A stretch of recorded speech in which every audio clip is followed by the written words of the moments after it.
జయ గురుదత్త, శ్రీ గురుదత్త. విశ్వవసు నామ సంవత్సర శుభాకాంక్షలు. అందరికీ ఉగాది శుభాకాంక్షలు. ఈ సంవత్సరము దేశకాలమాన పరిస్థితులు, అలాగే 12 రాసుల వారి యొక్క స్థితిగతులు ఎలా ఉంటాయన్నది తెలుసుకుందాం. ముందుగా రాజు రవి అవ్వడము అంటే నవనాయకత్వాలు ఉంటాయి. ఏ గ్రహానికి ఏ ఆధిపత్యం ఉంటుంది దాని ఫలితం చూపిస్తుంది. ఒక్కొక్క గ్రహము ఒక్కొక్క ఆధిపత్యం వచ్చినప్పుడు దాని ఫలితాలు చూపిస్తాయి. ఎక్కువగా పాపగ్రహాలకు ఆధిపత్యం వచ్చింది ఈ విశ్వవసునామ సంవత్సరం.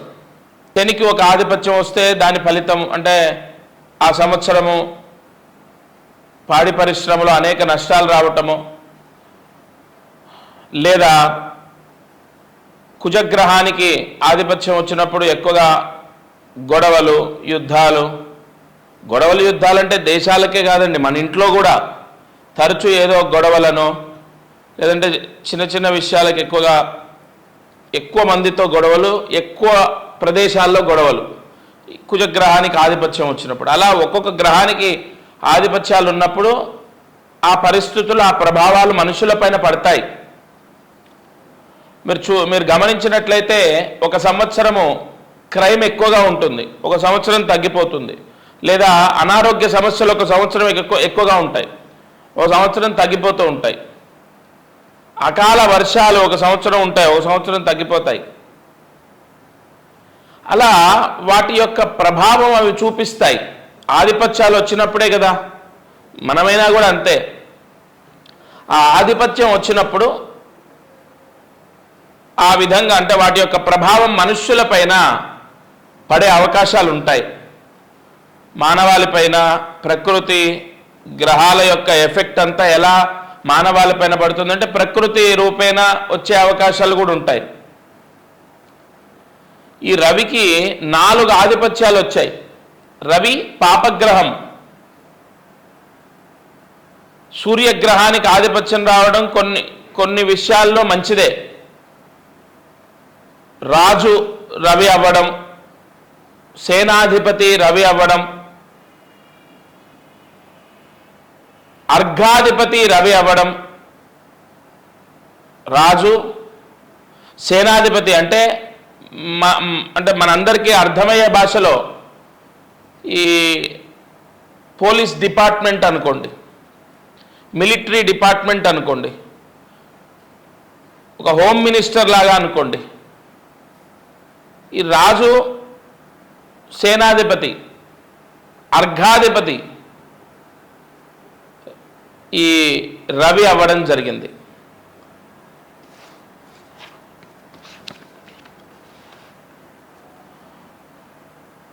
అలాగే మేఘాధిపతి కూడా సూర్యుడే అయ్యాడు. మేఘాధిపతి మినిస్టర్ అంటే ప్రధాన నాయకత్వం, ప్రధాన నాయకత్వం అంటే రాజు, అర్ఘాధిపతి సేనాధిపతి అంటే చాలా ఇంపార్టెంట్ ఆధిపత్యాలన్నీ రాజు దగ్గరే ఉన్నాయి, రవి దగ్గరే ఉన్నాయి.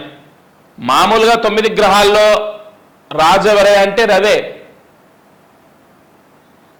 అంటే దాని యొక్క ఫలితాన్ని ఎలా వివరించాలి అంటే రాజకీయ రంగంలో ఖచ్చితంగా పెను మార్పులు సంభవిస్తాయి. రాజుగా ఉన్నటువంటి వాళ్ళు 100% వాళ్ళ సొంత నిర్ణయాలు వాళ్ళు 10 మందిని అడిగినప్పటికీ ప్రజలకు ఏది మంచి అయితే అది నిర్ణయం తీసుకుంటారు. తప్పకుండా ప్రజలకు మంచి చేస్తారు. ఎందుకంటే ఇప్పుడు ఎవరో తెలియని వ్యక్తికి ఏదో మనం గన్నిచ్చో, ఒక ఉదాహరణకు చెప్తున్నాను, తెలియని వ్యక్తికి గన్నిచ్చి కాల్ చేయమంటే అటో ఇటో ఎవరికో తాకి డ్యామేజ్ అవుతాయి. ఒక వస్తువో లేదంటే ఒక మనిషికో ఎక్కడో తాకి డ్యామేజ్ అవుతుంది. బట్ ఇక్కడ 9 గ్రహాల్లో అసలు నైసర్గికంగా రాజు ఎవరే అంటే రవి రాజు. అటువంటి రవే ఈ సంవత్సరానికి రాజు అయ్యాడు. అంటే పరిపాలన బాగుంటుంది, ప్రజలకు ఖచ్చితంగా రాజు న్యాయం చేసే అవకాశాలు ఉంటాయి, పరిపాలన బాగుంటుంది. కానీ రాజకీయ రంగంలో పెను మార్పులు సంభవిస్తాయి. ఎందుకంటే ఇన్ని ఆధిపత్యాలు రవికే ఉండడం చేత ఎవరన్నీ చెప్పినప్పటికీ సొంత నిర్ణయాలతో ఇతరులకు దుష్మన్ అంటే ఇతరులకు శత్రువు అవ్వడం, ఇతరులకు నచ్చకపోవడం, మనకి ఇతర మంత్రివర్గాలు అవ్వచ్చు, లేదంటే అపోజిషన్ అవ్వచ్చు, వీళ్ళ దారిని వ్యతిరేకించడం అనేది అంటే ఎక్కువగా వ్యతిరేకించేటటువంటి అవకాశాలు ఉన్నాయి. మీ పరిపాలన ఏదైతే ఉంటుందో ఆ పరిపాలనని ఎక్కువగా వ్యతిరేకించే అవకాశాలు కనబడుతున్నాయి. అలాగే మేఘాధిపతి, అర్ఘాధిపతి, సేనాధిపతి ప్రజలకు మాత్రం ఈసారి ప్రపంచంలో ప్రతి ఒక్క మినిస్టర్ అవ్వచ్చు, ప్రెసిడెంట్ అవ్వచ్చు, ప్రైమ్ మినిస్టర్ అవ్వచ్చు, ముఖ్యమంత్రి అవ్వచ్చు, ఎవరైనా వాళ్ళ ద్వారా ప్రజలకు మంచే జరుగుతుంది. ఎందుకంటే రవి ఆయన అడ్మినిస్ట్రేషన్ అద్భుతం. రవి యొక్క అడ్మినిస్ట్రేషన్ వల్లే ఈ 9 గ్రహాలు వాటి యొక్క ప్రభావం, అవి ఫలానా ఇలా రవి చుట్టూ తిరగడం, ఇవన్నీ కూడా అవి ఎప్పుడూ కూడా అద్భుతమే. కాబట్టి ఈసారి రవి రాజవ్వడం కూడా కొంతకు మంచే. కానీ పాపగ్రహం కదా, దాని ప్రభావము ధన నష్టానికి చూపిస్తుంది. అర్ఘాధిపతి అయ్యాడు కదా, రాష్ట్రాలపైన ఎక్కువగా ఆ ఖర్చు తెచ్చే ఒత్తిడి రాజు పైన పడుతుంది. అలాగే మేఘాధిపతి రవియే అయ్యాడు అంటే వర్షాలు తక్కువగా ఉండే అవకాశాలు, ఒకవేళ వర్షం పడ్డా అకాలంలో అంటే టైంకి పడకుండా, ఇన్ టైంకి వర్షాలు రాకుండా, సకాలంలో వర్షాలు అంటే రాకుండా అకాల వర్షాలు రావటమో, లేదా వర్షం పడకపోవడమో, పడితే ఏదో ఒక ప్రాంతం వైపే పడడమో, ఇలా జరిగే అవకాశాలు ఉంటాయి. అలాగే చంద్రుడు మంత్రి అయ్యాడు, అది మంచిదే. చంద్రగ్రహం అంటే శుభగ్రహం. ఈ చంద్రుడు మంత్రి, అందులో కూడా చంద్రుడికి ఎప్పుడు ఆధిపత్యం వచ్చిందంటే అమావాస్య వెళ్ళిన తెల్లారి మనకి ఇక్కడ మనం తీసుకున్నట్లయితే ఆధిపత్యం అంటే పూర్తి బలీయుడేం కాదు, మళ్ళీ రవి మాటే వినాలి. చంద్రుడికి మంత్రి రావడం పర్వాలేదు, మంచిదే. దానివల్ల మనం ఎక్కువగా నెగిటివ్ లేదు, పాజిటివ్ లేదు, ఓకే, న్యూట్రల్, పర్వాలేదు. రసాధిపతి శని, ఈ రసాధిపతి శని అవ్వడం ద్వారా కన్స్ట్రక్షన్ బిజినెస్లో ఉన్న వాళ్ళు, రియల్ ఎస్టేట్ వ్యాపారస్తులకు, అలాగే రవాణా, లేదంటే ధాన్యము, కూరగాయలు, పాడి పరిశ్రమ, వీటికి సంబంధించిన వ్యాపారాల్లో ఆలస్యంగా లాభం వస్తుంది. లాభమైతే వస్తుంది, కానీ ఆలస్యంగా లాభం వచ్చే అవకాశం ఉంటుంది. ఎందుకంటే శని రసాధిపతి కదా. తద్వారా ముఖ్యంగా ఈ రియల్ ఎస్టేట్ వ్యాపారస్తులకు, కన్స్ట్రక్షన్ బిజినెస్లో ఉన్న వాళ్లకు పేమెంట్స్ డిలే అవ్వటం, పర్మిషన్స్ డిలే అవ్వటం, ఇలా జరిగే అవకాశాలు ఉన్నాయి.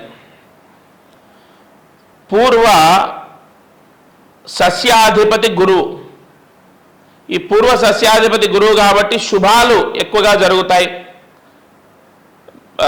లైక్ ప్రతి ఒక్కరంటే బర్త్డే ఫంక్షన్ అందరూ చేసుకుంటారు, కానీ అందరూ ప్రతి సంవత్సరం చేయాలని లేదు, గుర్తుపెట్టుకోండి. బట్ ఈసారి అంటే ఈ సంవత్సరంలో ఎక్కువగా ఆనందంగా గడుపుతారు ప్రజలు, ఎక్కువగా ఫంక్షన్స్ చేసుకుంటారు. చీటికి మాటికి చిన్న విషయానికి ఎగ్జామ్ పాస్ అయినా, లేదంటే ఇంకోటి అలా ఎక్కువగా ఈవెంట్స్ జరగడం, ఫంక్షన్స్ జరగడం, అలాగే శుభాలు, గృహప్రవేశాలు, వివాహాలు, శుభ కార్యక్రమాలు జరగడం ఎక్కువగా జరిగే అవకాశాలు ఉంటాయి. ఇక్కడ ఏమైపోయింది, అపర సస్యాధిపతి కుజుడయ్యాడు. ఈ అపర సస్యాధిపతి కుజుడవ్వడం వల్ల ఈ కొన్ని ప్రకృతి సంబంధితమైన విపత్తులు రావచ్చు, సునామీ అవ్వచ్చు, లేదా కొన్ని ప్రాంతాల్లో విపరీతమైన వర్షపాతం వల్ల ఇబ్బందులు అవ్వచ్చు, లేదు గొడవలు, ఘర్షణలు దేశాలకు అవ్వచ్చు, రాష్ట్రాలకు అవ్వచ్చు. ఇక్కడ రాష్ట్రాలకు అన్న మాట ఎందుకు వాడారంటే రాష్ట్రాలకు కూడా సరిహద్దులలో కొన్ని నియమ నిబంధనలు ఉల్లంఘించడం ద్వారా రాష్ట్రాలకు కూడా కొన్ని ఘర్షణలు వచ్చే అవకాశాలు ఉంటాయి. అలాగే కొన్ని దేశాలకు కూడా ఘర్షణలు వచ్చే అవకాశాలు ఉంటాయి. కుజుడు మొండివాడు, అంటే మొండితనం చేత నిర్ణయాల ద్వారా నష్టపోయే అవకాశాలు ఉంటాయి. అలాగే ఇక నీరసాధిపతి బుధుడు. ఈ బుధుడు నీరసాధిపతి అవ్వడం చేత వ్యాపారాలు చాలా డల్గా ఉంటాయి ఈ సంవత్సరం. ఎనీ కైండ్ ఆఫ్ బిజినెస్, ఏ వ్యాపారమైనా డల్గా ఉండే అవకాశాలు ఉన్నాయి. ఈ సంవత్సరం ఎక్కువగా రాజకీయ రంగంలో బాగుంటుంది, సినీ రంగంలో బాగుంటుంది. ఎందుకంటే చంద్రుడు మంత్రి అయ్యాడు కాబట్టి సినీ రంగంలో కూడా బాగుంటుంది, ఎంటర్టైన్మెంట్ ఫీల్డ్ బాగుంటుంది, అలాగే ఈ రాజకీయ రంగం బాగుంటుంది, real estate average, construction business average, food business బాగుంటుంది. ఫుడ్ బిజినెస్ ఏదైనా సరే, ఆహారానికి సంబంధించిన వ్యాపారాలన్నీ బాగుంటాయి. మద్యము, మాంసము ఇటువంటివన్నీ కూడా రసాధిపతి శని అయ్యాడు కాబట్టి అవి కూడా బాగానే ఉంటాయి, ఇబ్బంది ఏం లేదు. ఇక బంగారము, వెండి ఇత్యాది వ్యాపారాలు చేసే వాళ్ళకు అద్భుతంగా ఉంటుంది. ఇక ఇనుముతో సంబంధించిన వ్యాపారాలు చేసే వాళ్ళకు బాగుంటుంది. ఎక్కువగా కన్స్ట్రక్షన్ బిజినెస్లో ఉన్నవాళ్ళు, రియల్ ఎస్టేట్ వ్యాపారస్తులకు యావరేజ్గా ఉంటుంది. ఈ ఓవరాల్ వ్యాపారాలు మొత్తాన్ని మనం తీసుకున్నట్లయితే అన్ని వ్యాపారాలకు కూడా విపరీతమైన లాభాలు ఏమీ కనపడట్లేదు. అలాగే అనేక వ్యాపారాల్లో ఈ స్కూల్స్, అలాగే మన కాలేజెస్ ఇవి కూడా అద్భుతంగా ఉంటాయి. హాస్టల్స్ బాగుంటాయి, స్కూల్స్ బాగుంటాయి, కాలేజెస్ బాగుంటాయి. ట్రావెల్ బిజినెస్ మాత్రం కొంత యావరేజ్గానే ఉంది. ట్రావెల్స్కి సంబంధించిన బిజినెస్ల్లో కొంత నార్మల్గా కనపడుతుంది. ఎక్కువగా వాహన ప్రమాదాలు, వెహికల్ డ్యామేజెస్ ఇవి కూడా జరిగేటటువంటి అవకాశాలు ఉన్నాయి ఈ సంవత్సరం. ఓవరాల్గా రాజకీయ రంగంలో ఉన్నవాళ్ళు, సినీ రంగంలో ఉన్నవాళ్ళు, ఇతర వ్యాపారాలు నేను చెప్పినవి కొన్ని వ్యాపారాలు వాళ్లకు పర్వాలేదు. ఎక్కువగా ప్రజలైతే శుభ కార్యక్రమాలు చేస్తూ డబ్బు ఖర్చయినప్పటికీ ఈ సంవత్సరం ఆనందంగా ఉంటారు. అలాగే తీర్థయాత్రలు లేదా వరల్డ్ టూర్సు, ఇతర దేశాలని సందర్శించడం వీటి మీద కూడా ఈసారి పెట్టుబడులు ఎక్కువగా పెడతారు. అయితే ట్రావెల్స్ బిజినెస్ బాగోదు, బట్ ఇవన్నీ బాగుంటాయి, ప్రజలు ఖర్చు పెడతారు. కానీ ఇక్కడ బాగోదంటే డబ్బు వస్తుంది, బట్ వెహికల్ డ్యామేజెస్ వల్ల వచ్చిన డబ్బు ఖర్చు అవ్వడం, legal problems, police station case వగేరా ఈ దోషాలు కనబడుతున్నాయి. ఓవరాల్గా మనము దేశకాలమాన పరిస్థితులు తీసుకున్నట్లయితే ఇది. అలాగే మనం గ్రహణాలు, ఇక్కడ గ్రహణాలు కూడా మనం చూసుకోవాలి. ఈ సూర్యగ్రహణం, చంద్రగ్రహణం అని చెప్పి వస్తూ ఉంటాయి కదా. ఈ సంవత్సరం చంద్రగ్రహణం ఉంది మనకు. ఈ సంవత్సరం చంద్రగ్రహణం ఉంది, 2 సార్లు వస్తుంది. ఎందుకంటే చాలామందికి కొన్ని డౌట్స్ ఏంటంటే గ్రహణాలు అంటున్నారు, మరి మన దేశంలో ఉందా, మనకుందా, మన హైదరాబాద్లో ఉందా, విజయవాడలో ఉందా, ఇలా అడుగుతూ ఉంటారు కదా. మనకు వర్తించేవి గ్రహణం నేను చెప్తున్నాను. ఈ భారతదేశంలో ముఖ్యంగా మన ప్రాంతంలో ఈ చంద్రగ్రహణం వస్తుంది. సెప్టెంబర్ 7వ తారీఖు 2025 చంద్రగ్రహణం ఉంటుంది, సంపూర్ణ చంద్రగ్రహణం. అలాగే 2026 మార్చి 3వ తారీఖు కూడా చంద్రగ్రహణం అనేది మనకు తెలుస్తోంది. ఇక ఈ సంవత్సరం ప్రముఖులు, అది రాజకీయ రంగంలో కానీ, పెద్ద పెద్ద వ్యాపారవేత్తలు కానీ, లేదంటే సినీ రంగంలో ఉన్న వాళ్ళు కానీ, ప్రముఖులు అపనిందలు పడేటటువంటి అవకాశాలు తక్కువగా ఉంటాయి. గతంలో మనం తీసుకున్నట్లయితే చాలా లైక్ పరువు నష్టం, పేరు నష్టం ఇవన్నీ జరుగుతున్నాయి, మనం చూశాము. బట్ ఈ సంవత్సరం రవి రాజు, తప్పకుండా రవి అంటేనే పేరు ప్రఖ్యాతలు, ఎటువంటి అంటే ఎక్కడ లోపం జరగదు. ఇక మరీ మనం లాస్ట్ ఇయర్ 100 మందికి జరిగితే ఓ 10 మందికి జరగవచ్చు, బట్ పూర్తిగా 100ది 200 అలా ఇబ్బందులు రావటం, అపకీర్తి రావడం, అటువంటివి ఇక్కడ ఈ సంవత్సరం ఏమి జరిగే అవకాశాలు లేవు. విశ్వవసునామ సంవత్సరం అంటేనే ఒక గంధర్వ యోగం, అంటే ఆనందానికి ఇది ఒక బ్రాండ్ అంబాసిడర్ లాంటిది. అంటే మనం హ్యాపీగా, ఉల్లాసంగా మనం తిండి విషయంలో లేదంటే టూర్లు కానీ మన శరీరాన్ని ఆనందపరచడం అన్నిటికీ ఈ సంవత్సరం బాగుంటుంది.